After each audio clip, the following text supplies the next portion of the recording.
Okay, so diving right into this deep dive here Yeah.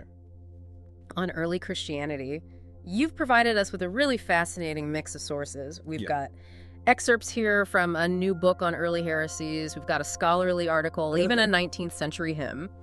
It seems like you're interested in getting a picture of what other forms of Christianity Yeah. existed beyond the one we know today. And what's so striking, I think, when you dig into these sources is the sheer variety that we find. Okay. You know, it's easy to assume that Christianity was always this unified force, but Right. in these early centuries, it was much more like a bustling marketplace, really, of different Christianities, all claiming to have Yeah. the true path to salvation. It's a bit like how new startups pop up all the time, each with their own spin on things, except in this case, Yeah. it's people wrestling with the biggest questions imaginable. Exactly.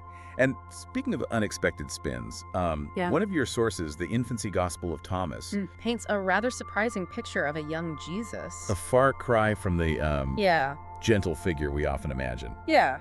Not exactly your Sunday school Jesus. I mean, we're talking about a kid who curses someone, they die, Right. and it's implied that this isn't even his first rodeo.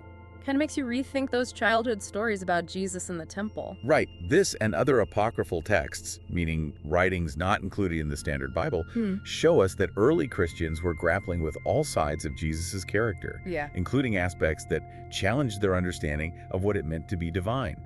They didn't shy away from the difficult questions. Like, how do you reconcile a miracle-working, sometimes wrathful child with the idea of a merciful God? Yeah. Seems like they had some lively theological debates back then. Oh, absolutely. And this brings us to another fascinating point. Highlighted by your sources, the prevalence of miracles in the ancient world. Turns out Jesus wasn't the only one claiming to have a direct line to the divine. You're talking about the sources on Roman emperors healing people. Yeah. I have to admit, the story of Vespasian, the emperor who built the Colosseum, Right. using his own spit to cure blindness and lameness is pretty mind-blowing. You'd think that would be a bigger selling point for the Colosseum brochures. Well, that's the thing. In that era, Yeah. claims of miraculous healing were almost commonplace. Wow. You had figures like Apollonius of Tyana, who some even called the Antichrist, Okay. performing similar feats. So imagine the kind of theological cage match that created. Who gets to be the ultimate miracle worker, and what does that say about their God or their message? Wow, yeah. These were high-stakes debates. It definitely adds a new dimension to those stories of Jesus debating with Pharisees and other religious leaders. It wasn't just an abstract theological argument. Right. It was about authority and the power to define reality itself. Precisely. And speaking of defining reality, your sources on Roman magic reveal a society deeply intertwined with the supernatural. Not just in their beliefs, but in their everyday lives. Okay, this is where things went from fascinating to downright fascinating for me. Okay. Love spells, wealth spells, even invisibility spells. They had a spell for everything. But I'm with you. That one requiring a corpse that has died a violent death might be a little too hardcore, even for me. It's not exactly your typical self-help book, is it? No. But what's striking here is how these spells reflect the anxieties of the time. Yeah. They weren't just dabbling in the occult for fun. They were using magic to try and control aspects of life that felt completely out of their control. Illness, misfortune, Right. the evil eye, you name it. Makes sense if you think about it. Even today, people knock on wood, carry lucky charms, or avoid walking under ladders. Right. We might have traded in our goat entrails for good luck crystals. But that deep-seated desire for agency, for some way to influence the world around us, is definitely a constant throughout history. Absolutely. And just like those spells reflected a specific worldview, your next set of sources on alternative gospels really highlight the diversity of interpretations surrounding Jesus himself. Okay, this is where my jaw hit the floor. A gospel where Jesus sells someone into slavery. Another, where the Holy Spirit is his mother. Wow. I mean, talk about plot twists. These aren't just slight variations on a theme. It's like they're writing entirely different sequels to the same movie. It really does make you question what you thought you knew, right? It does, yeah. And that's the power of these texts. They force us to confront the fact that early Christianity wasn't a monolith. These communities had wildly different ideas about who Jesus was, what his mission was, and even the very nature of the divine. So it's not just about whether you believe the miracles or not. It's about understanding the deeper framework, the worldview, in which those miracles made sense. Exactly. And to understand that, we need to dive deeper into these alternative perspectives. Take, for instance, the Acts of Thomas. Okay. This text presents a Jesus who sends Thomas, one of the 12 apostles, to India to spread the gospel.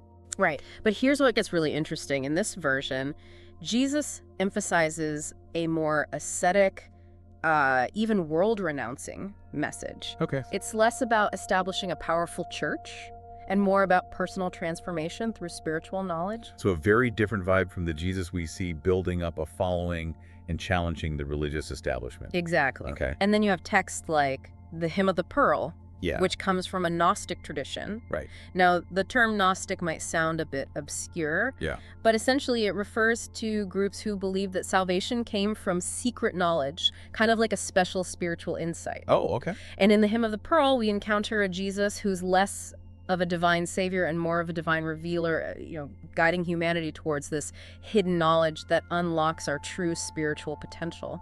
So imagine a world where these alternative Christianities took root. Right. Instead of the one we know today, Yeah. we might be talking about Gnostic temples instead of cathedrals, or debating the finer points of the Hymn of the Pearl in Sunday school. It really makes you appreciate how history could have taken a completely different turn. Absolutely.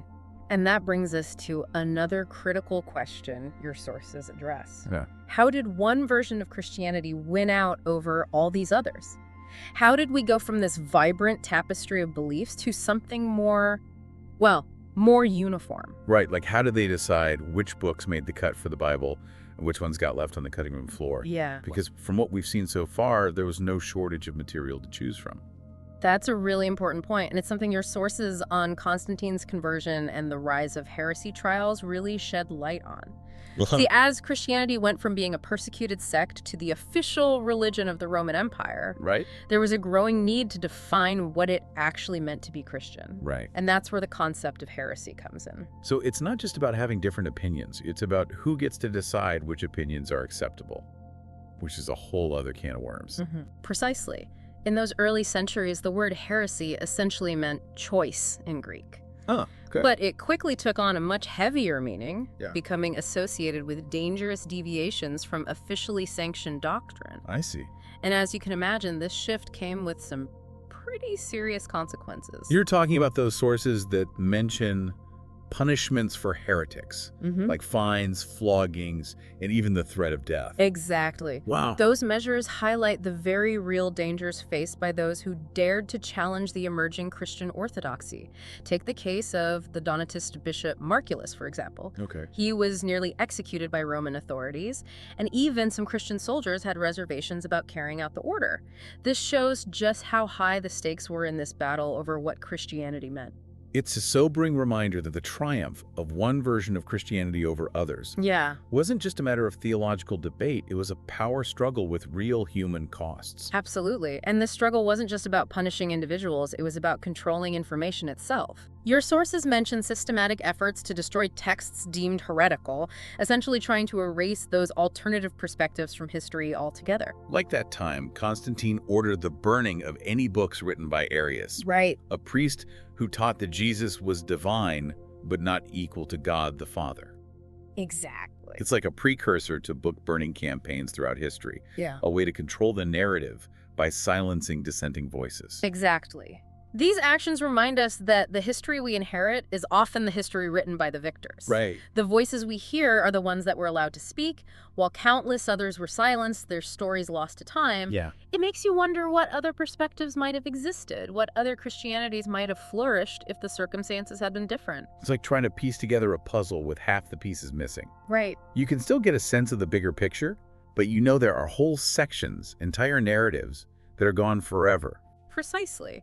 And this realization should make us approach even the most familiar narratives with a healthy dose of skepticism, whose stories are being told, whose voices are being amplified, and whose are being drowned out. It's a reminder to always dig deeper, to look beyond the surface and seek out those hidden perspectives that can challenge our assumptions and enrich our understanding of the past. Couldn't have said it better myself.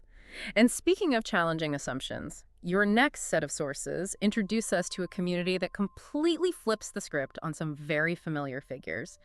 We're diving into the world of the Mandaeans, Okay. a religious group still around today, tucked away in parts of Iraq and Iran. Right, yeah. What makes them so fascinating is that they revere John the Baptist Right. as a central prophetic figure. Okay, that's intriguing already. But they don't stop there, do they? They have some pretty strong opinions about Jesus, too, right?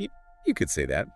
The Mandaeans view Jesus as a false prophet, Wow. even a sorcerer who distorted John's true teachings. Imagine a completely inverted version of the story we're used to, where John's the main event and Jesus is the antagonist. It's like those historical fiction novels that imagine, what if this one event went differently? Except in this case, it's not fiction. Right. It's a real living tradition with its own ancient scriptures and rituals to Yeah. talk about a different perspective. And what this highlights is that even figures as central as John the Baptist and Jesus Right. were understood in dramatically different ways by different communities in those early centuries. Yeah. It really throws into sharp relief just how diverse early Christianity really was. And how much those early power struggles shaped which version of Christianity became dominant. Yeah.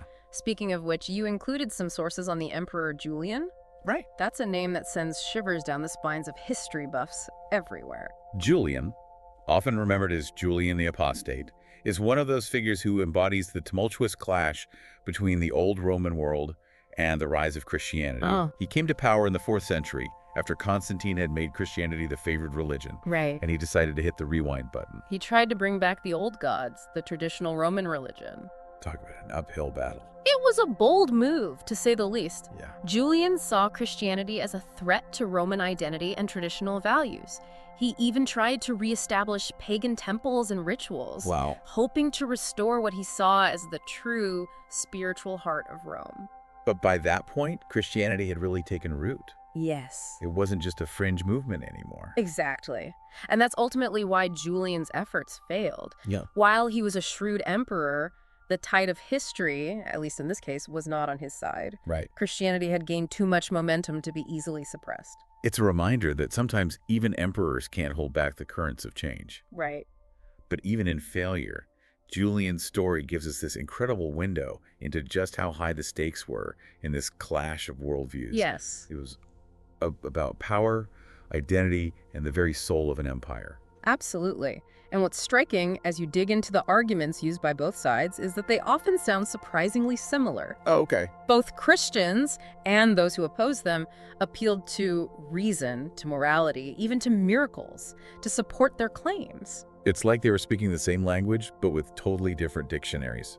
Same words, completely different meanings. Exactly. And that's one of the biggest challenges for us as we try to understand this period. Yeah. We have to learn how to decode those languages, to uncover the underlying assumptions and worldviews that shape how people interpreted events and constructed their arguments. It's a good reminder that history isn't just about dates and names. It's about understanding different perspectives and how people made sense of their world. So as we emerge from this deep dive into early Christianity, what are some of the key takeaways you'd want our listener to carry with them? I think the biggest one is that early Christianity was anything but monolithic. It was a dynamic and diverse movement with a kaleidoscope of beliefs and practices. The Christianity we know today is just one outcome of a long and complex historical process. It's like that saying, history is written by the victors.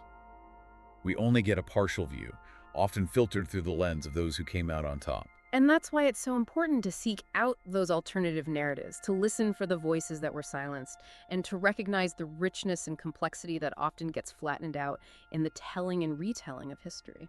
So the next time you encounter a seemingly settled historical narrative, remember those alternative gospels, those Roman emperors claiming divine power, those Mandaeans with their inverted view of Jesus and John. There's always more to the story, always another layer to uncover. Exactly. Keep asking questions, keep digging deeper, and keep an open mind. That's the beauty of history. It's a journey of constant discovery.